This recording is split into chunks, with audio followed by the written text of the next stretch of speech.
Imagine waking up one day to find yourself the owner of a high-tech robotic dog, except this isn't just a pet. It's a dangerous, military-grade weapon built using artificial intelligence. That's exactly the world our story drops us into. Our journey begins inside a cutting-edge research facility called the Cryon Lab, where a scientist named Andrik is presenting his latest breakthrough to his team. He has built a robot shaped like a loyal dog, a machine named Axel, designed from the ground up to serve in the military. Not far from the lab, life looks a lot simpler. During a motocross race, a young rider named Miles is doing well until his bike's chain suddenly snaps, sending him crashing out of contention. Miles comes from a poor family, and when his father approaches the race's winner, a boy named Sam, to ask if they could borrow a spare chain, Sam is more than willing to help. His father, though, is a different story. He rudely refuses to lend them anything. Father and son sit there, dejected, until a girl named Sarah walks up and hands them a spare chain of her own, one she had actually swiped from Sam without him noticing. Miles quickly fixes his bike and gets ready for the next race.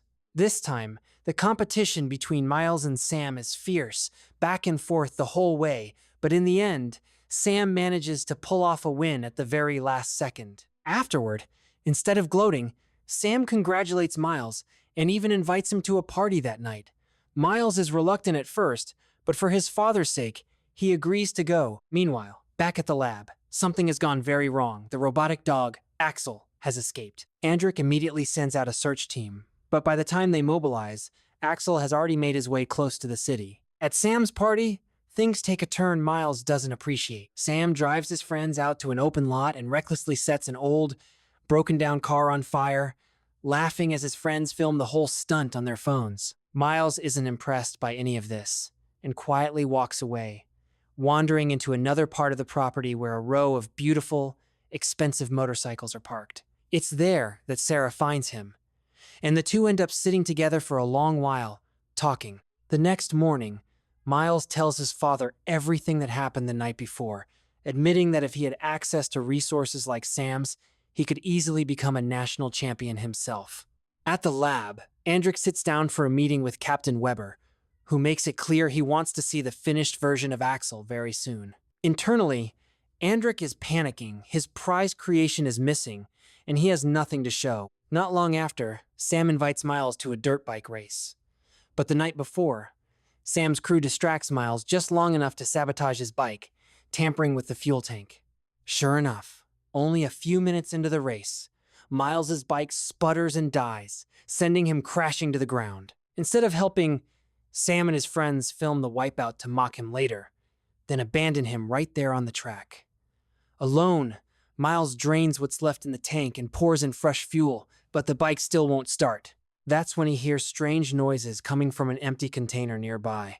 Cautiously investigating, he comes face to face with Axel, the robotic dog. Startled, Miles grabs his bike and tries to make a run for it, but Axel, using its built-in tracking technology, easily catches up and starts chasing him down. Miles pushes his bike to its limit trying to escape, but suddenly notices that Axel has stopped chasing and collapsed. Cautiously, he approaches the fallen robot, only to realize that Axel has triggered its self-destruct sequence. Despite the danger, Miles gently reaches out and carefully strips away the protective casing wrapped around it. In response, Axel links itself to Miles's phone and shuts down the self-destruct countdown on its own. Miles drags Axel back to the same container and, using a set of instructions written on the wall inside, starts trying to repair him. The following day, Sam and his friends are busy laughing over the embarrassing video of Miles's crash until Sarah storms in and cuts them off, demanding to know where Miles is. Meanwhile, Miles is hard at work, stripping parts off his own bike to fix Axel. He fills the tank with fuel, and finally removes the muzzle-like cover from Axel's mouth, revealing a mouth lined with hidden weapons. But instead of attacking, Axel simply starts playing with him. The two end up bonding out in the open field, which turns out to be a problem because the wide open space makes it easy for government surveillance drones to spot them and relay the footage straight back to the lab. Back at the facility, Berman prepares to wipe Axel's entire system, but Andrik stops him cold. As a researcher, he wants to keep observing how Axel behaves and evolves while living among humans. A little later, Sarah comes looking for Miles, but Axel spots her first and is about to attack, mistaking her for a threat. Miles rushes in just in time to stop him, explaining that Sarah isn't there to hurt anyone, she's a good friend. That night, Sarah suggests they should return Axel to where he belongs, but Miles points to a bullet-like scar on Axel's body and argues that his previous owners clearly tried to hurt him or force him to run away, so there's no reason to hand him back now. Watching the two of them together, Axel almost seems to celebrate flashing disco lights and playing a few romantic songs. Back at the lab, Berman suggests a simple solution. Since Miles and Sarah are clearly poor, why not just pay them off and take the robot back quietly? But Andrik refuses, insisting that Axel's time living among humans is triggering valuable changes that will massively benefit their research. The next day, Sarah and Miles decide to sneak Axel away and hide him somewhere safe. Along the way, they stop at a gas station, where Axel hacks straight into the ATM and the fuel pump. Not only do they avoid paying for gas, but the ATM spits out a stack of cash for them too. Meanwhile, Sarah's mother asks Sam if he's seen her daughter, and Sam ends up tracking Sarah's phone location to find out where she's gone. Sarah and Miles hole up inside an abandoned house, passing the time by painting on the walls. While they're distracted, Axel quietly scans them and studies their hand movements, storing the data. He then shows them a presentation revealing the truth. He was originally built in an AI research program to fight enemy soldiers in war. Trusting Miles completely, Axel allows him to remove his biometric chip, permanently linking himself to Miles as his true owner. When Berman sees this, he's furious and tells Andrik they need to shut this down immediately, since Axel is now fully dependent on Miles. Right around then, Sam shows up and starts harassing Sarah. Miles sets Axel loose on him, and with a single hit, Axel knocks Sam flat.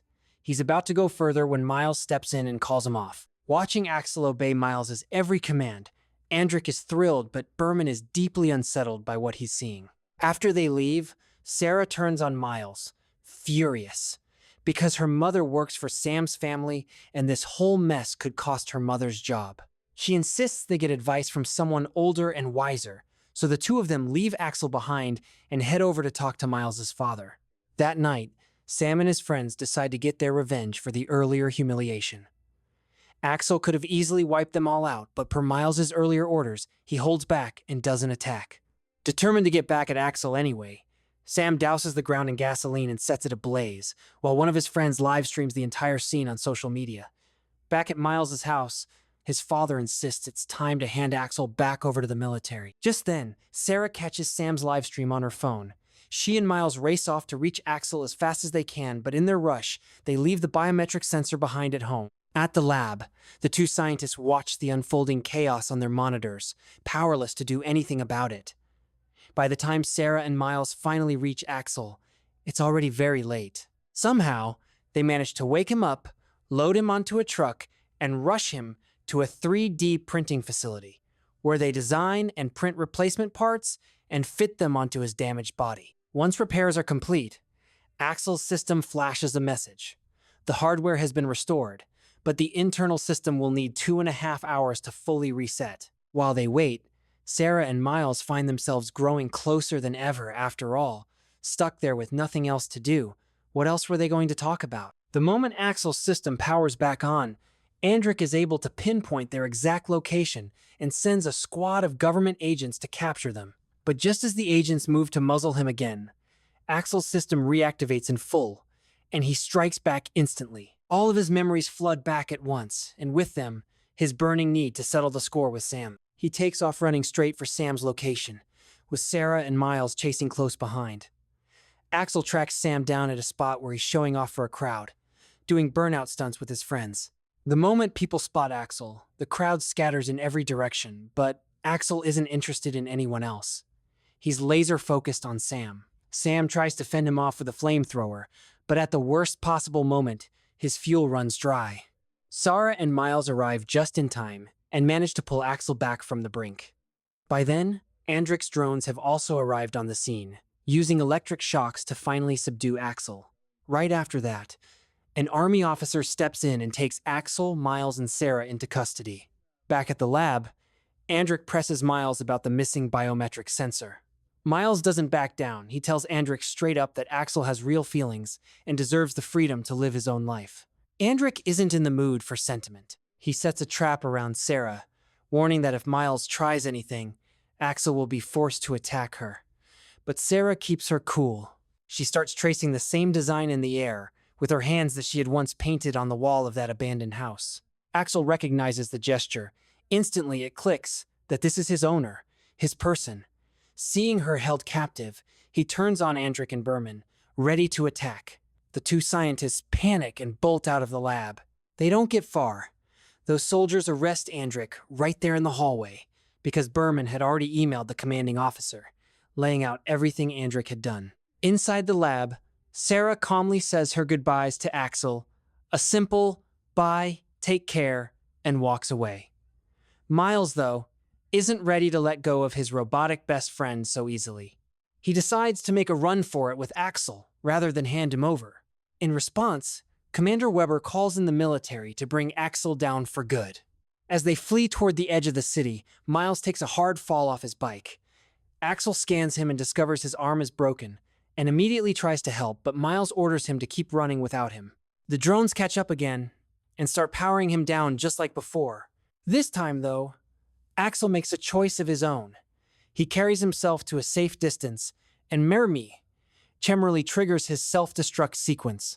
In his final moment, he turns to look at Miles one last time. Then everything goes silent. Miles is left devastated by the loss of the robotic companion he'd grown to love like family. 6 weeks pass. Commander Weber shows up to see Andrik and tells him it's time to come back to duty because, somehow, Axel's code is still active. Somewhere out there, the robot has been quietly working on rebuilding itself. Meanwhile, we see Miles sitting alone one day, absent-mindedly tossing aside the biometric sensor he never returned. Suddenly, both his and Sarah's phones light up with Axel's logo. Unmistakable proof that, against all odds, Axel is still alive.